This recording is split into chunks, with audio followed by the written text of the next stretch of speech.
Hello friends, welcome to Canby kitchen. இன்றைக்கி வீட்டில் 5 நிமிஷத்தில் எப்படி சூப்பர் ஃபாஸ்ட்டாக வெண்ணெய் கடையலான்னு பார்க்கலாம். இதுக்கு ஏடு எப்படி கலெக்ட் பண்ணணுன்னு சொல்கிறேன்.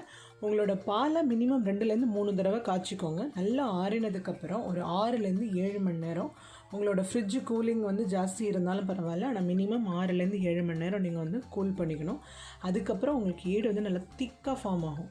அந்த ஏடை எடுத்து ஒரு பாக்ஸில் கலெக்ட் பண்ணிக்கோங்க.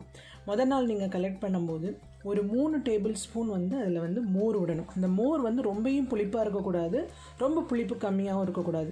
ரொம்ப புளிப்பு ஜாஸ்தியாக இருந்தால் வெண்ணெய் ஒரு மாதிரி கொச்சை வாசனை வரும், ரொம்ப புளிப்பாக இருக்கும். அதே இது நீங்கள் கம்மியாக இருந்தால் ஏடில் ஃபங்கஸ் ஃபார்ம் ஆகிடும். ஸோ அதை ரொம்ப கேர்ஃபுல்லாக பார்த்துக்கோங்க. இந்த மாதிரி 1 வீக் நீங்கள் கலெக்ட் பண்ணிக்கோங்க. எடுத்து வைக்கிற ஏடை டெய்லி ஒரே ஒரு வாட்டி ரொம்ப கலக்காமல் கீழே மேலே ஜஸ்ட்டு அது ஃபுல்லாக அந்த மோர் கோட் ஆகிற மாதிரி கலெக்ட் பண்ணிக்கோங்க. மார்னிங் டு ஈவினிங் அந்த ஏடை வெளியில் வச்சிடணும். நைட்டு மட்டும் தூக்கி ரெஃப்ரிஜரேட் பண்ணி வச்சுக்கோங்க, ஃப்ரிட்ஜில் வச்சுக்கோங்க. நெக்ஸ்ட் டே மார்னிங் அதே மாதிரி கலெக்ட் பண்ணுங்க. இது மாதிரி 1 வீக் கலெக்ட் பண்ண ஏடை ஒரு பெரிய பாத்திரத்தில் இந்த மாதிரி போட்டுக்கோங்க. அதுக்கப்புறம் இந்த மாதிரி ஒயர் விஸ்க் வீட்டில் எல்லாருக்கிட்டையும் இருக்கும்.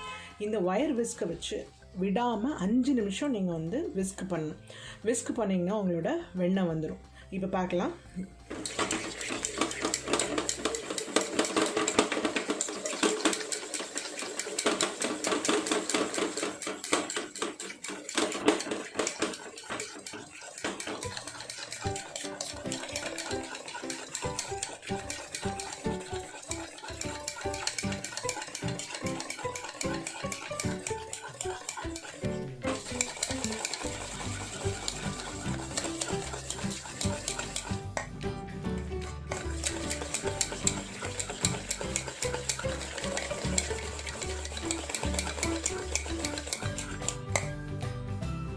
ஃபைவ் மினிட்ஸ் நல்லா விஸ்க் பண்ணணுங்க விடாமல். அதுக்கப்புறம் நல்லா இந்த பாத்திரத்தில் நிறைய தண்ணி விட்டிங்கன்னா உங்களோட வெண்ணெய் இந்த மாதிரி மேலே கிளம்பி வந்துடும்.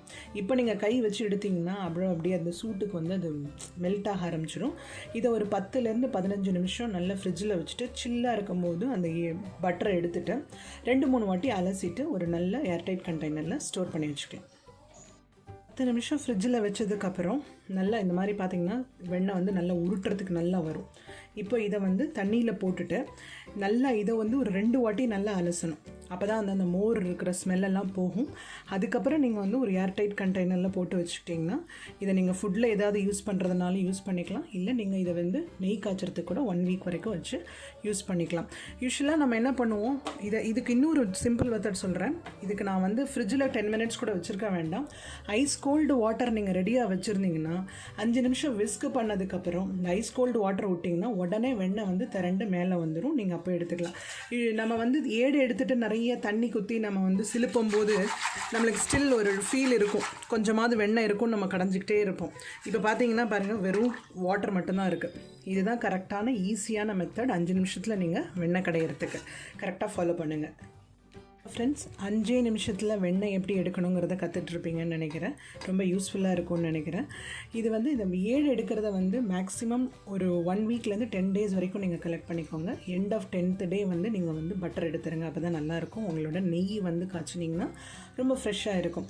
இப்படி 1 வீக் கலெக்ட் பண்ண வெண்ணெயை தண்ணியெலாம் விட வேணாம், அப்படியே ஒரு ஏர்டைட் கண்டெய்னரில் 2 வாட்டி நல்லா அலசிட்டு நீங்கள் வச்சுட்டிங்கன்னா by the end of the next week நீங்கள் ஒரு ஏடு கலெக்ட் பண்ணி வெண்ணெய் எடுப்பீங்க இல்லையா, அதோடு சேர்த்து நீங்கள் நெய் காய்ச்சணும். நெய் காய்ச்சிட்டு நெய் எப்படி ஃப்ரெஷ்ஷாக வச்சுக்கலாம் அப்படிங்கிறத இன்னொரு வீடியோவில் நான் உங்களுக்கு போஸ்ட் பண்ணுறேன். ஹோப் இந்த தகவல் உங்களுக்கு ரொம்ப பயனுள்ளதாக இருக்கும்னு நினைக்கிறேன். இது உங்களுக்கு பயனுள்ளதாக இருந்தால் கண்டிப்பாக ஷேர் செய்யவும் மறக்காமல் கேஎன்பி சேனலுக்கு சப்ஸ்கிரைப் பண்ணுவோம். தேங்க்யூ.